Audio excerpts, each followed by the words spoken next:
Zachary dah pun ini mencari J, membuat larian ke dalam, cuba melakukan basket. Muhammad Faizal, Muhammad Zahid.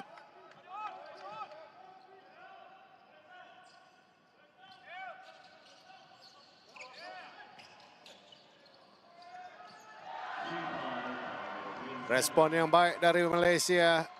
Shot daripada pemain nombor 7 kali ini, Wu Jingdi. Malaysia cuba menyerang, cuba melakukan jaringan. Cara sukan bola keranjang lelaki peringkat suku Ahir sedang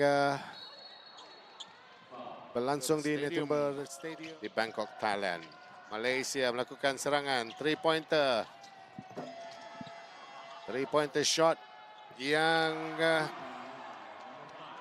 dilakukan oleh juga tidak berjaya Singapura. Larian yang baik. Ini dia Megan Mahadevan, main tinggi lampai Malaysia.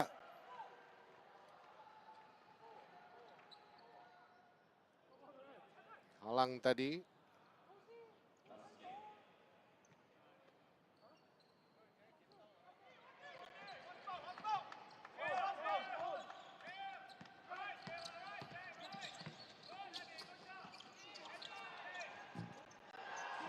Megan Mahadevan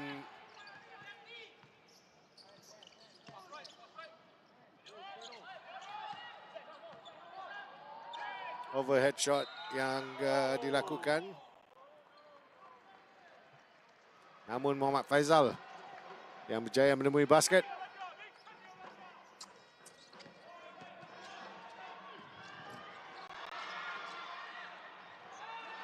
Baik.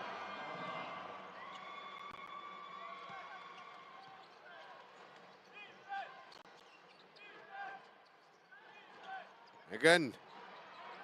Turning yang baik.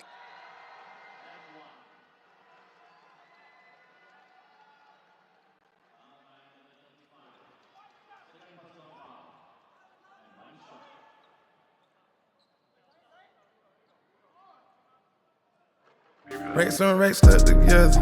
Sit red, talk to the devil. Rosetta Stones forever.